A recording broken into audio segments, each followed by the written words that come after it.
Hello, Sophia. How are you? It's the greatest coach in the world, besides Ricardo.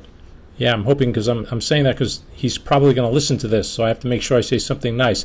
No, I'm just kidding. Ricardo is a wonderful coach. So I spoke to him and he knows all about you playing this new opening.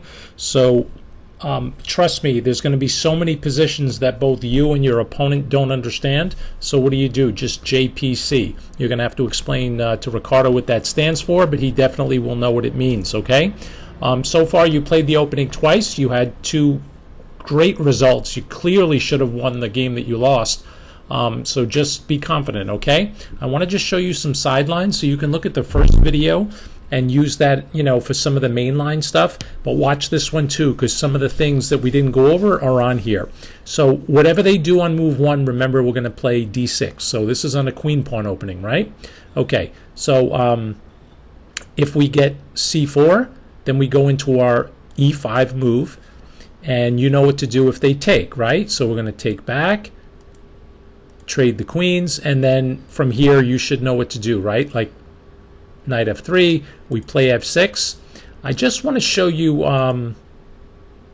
another idea here. So these moves should be pretty much in your head for now. So here you can remember the move knight d7 a little bit early if you think the next move is going to be bishop e3. And the idea of that, again, is to trade that bishop off. Make sure you understand why you're trading it off, because you have so many pawns in the center on dark squares. White has pawns in the center on light squares. So in the future, you see how this bishop is already kind of trapped? We would love to trade this bishop off, maybe get our knight to c5 someday. And if we did, remember how to support that. You can play this pawn move a5. Maybe this bishop comes to e6. This knight comes to e7, rook goes to c7, trade one pair of rooks, all the stuff that you know, okay? But let's look at a couple of sidelines first. So we're going to play e5 here, and I remember showing you in the last lesson, if they play like an advanced variation, d5, you were surprised to see that one of Black's best moves in this position is the move f5. It looks really risky because you're opening up your king, but if you spend enough time looking at this, you'll realize that White really can't take advantage of that. So as a matter of fact, this pawn center is a pain in the neck for them. So they can try to play the move e4 to break it someday. For example, knight c3. So you can just develop your pieces, knight f6. And a lot of young players will play the move bishop g5. The idea is to remove this knight so that they can play e4. All right? Develop your pieces. Your bishop almost always goes to e7 in these lines, right? So say they take to get rid of the knight, take back with the bishop, and there's the move e4. You don't have to take this, right? You don't have to take this pawn, because if they take you, you can just develop your bishop. So think about this, pause the video if you need to. What could Black do here that just seems to make sense for you? Well, why not castle? Right? So if they keep putting pressure on this pawn, here, Sophia, you could do whatever you want. You could make a trade. Look at this c5 square again, like moves like knight a6 into c5, knight d7 into c5. Once you have a knight on c5, you play the move a5 to support it. This bishop, you're going to have to wait to see what to do. But let me just show you how cool this line is. Let's say you played knight a6 right now, just ignoring this pawn. It looks like you're losing a pawn, right? But don't forget, you're really creeping up in development. So say you attack their bishop, they have to be real careful here. If they try to kick your knight, you should start looking for tactics immediately. You're so far ahead in development. Look at like e4. Just look what that does.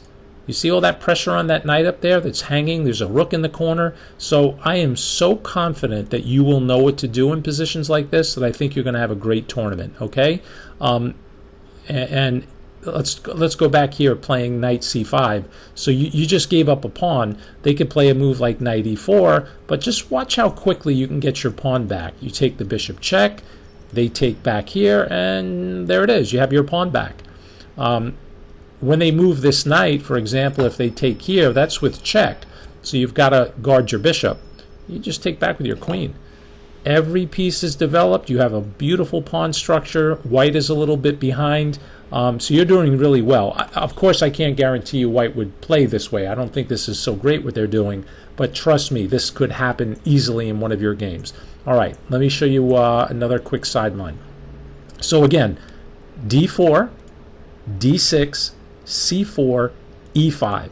You know what to do if they trade queens, and if they push past you, only in the queen pawn opening, remember this move, f5.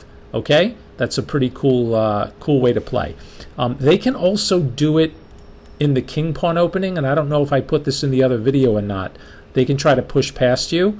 Let me just put a new variation on the board. So you're going to play d6 here, here, and here. This is sort of like an advanced variation. Just put your bishop on e7. And if you get a chance, we would love to trade this bishop off. You know, how could we do that? Well, just put it here and trade it. If they prevent it with a move like this, then maybe you can play bishop here.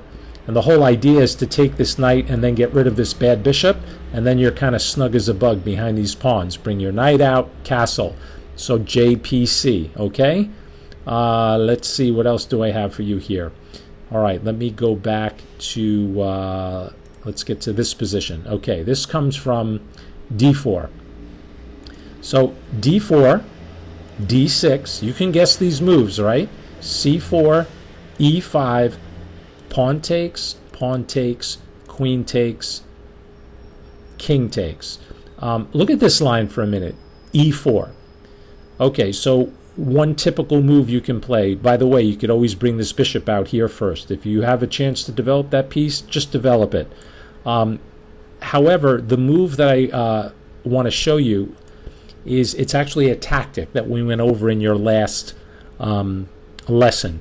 So I'm sort of making up these moves, although they could easily happen. Say king c7, bishop e3, knight d7, because you want to trade off this bishop. And let's say white castles. So I'm not so much worried about this move order. It's just this theme I want you to remember. So you should know why this knight is here. It's to support this move, right? But in this particular position, this is a mistake. Bishop to c5. Now, I don't know if you can see that arrow pointing up. That's the machine telling me it's a mistake. The computer is checking for blunders. So if I let go of this piece, I just made a mistake. And this could have happened in one of your games that you should have won. Do you remember this trick? Minor pieces are looking at each other. There is simply rook takes knight check, and you're in trouble. Because it doesn't matter how you take back, you're going to lose two minor pieces for a rook, and white having these two bishops for a minor piece, and for a rook, forget it. You're going to have a really, really hard time. So I'm not so sure you're going to get it from this particular move order, but if it comes up in the game, that's one tactic to be aware of. Let me show you again one more time. So here's the position where we want to play bishop c5. We can't do it because of that rook sack on d7. Maybe you can play a move like b6. It's a little bit of a waiting move, but if the bishop is guarded on that square, then they don't have that tactic. Okay? I am so confident. Again, one more quick line. Let's say knight f3. On move 1, what do? d6. If d4, now you can't play your e5 move. Do you see what I mean? So if you can't play e5 in the game, that's your main break, and we do it very early in this position, then just develop your pieces. Well, how would you get them out? You could so experiment with this. Some masters play bishop g4 on move 2 just to confuse white. You know, it's like, what's wrong with the move? You can play g6. Fianchetto your dark square bishop, play knight f6. You can do so many things in this position, okay? Any player under 1200 who plays this way, believe me, they don't know any tricks in this. If you're playing a 16 or a 1700 early in the tournament, then the opening is not going to affect the outcome of the game. Trust me, you're going to have your hands full anyway, okay? Go over this again, just look at the sidelines, look at the first video, and really listen to Ricardo. He understands this, and your endgame play recently has improved so much. You've been using your king, but you have to work on the tactics, okay? So maybe in between rounds down there, you spend some time solving some puzzles and listen very carefully to Ricardo, okay? I hope you have a great tournament, and I'll see you when you get back.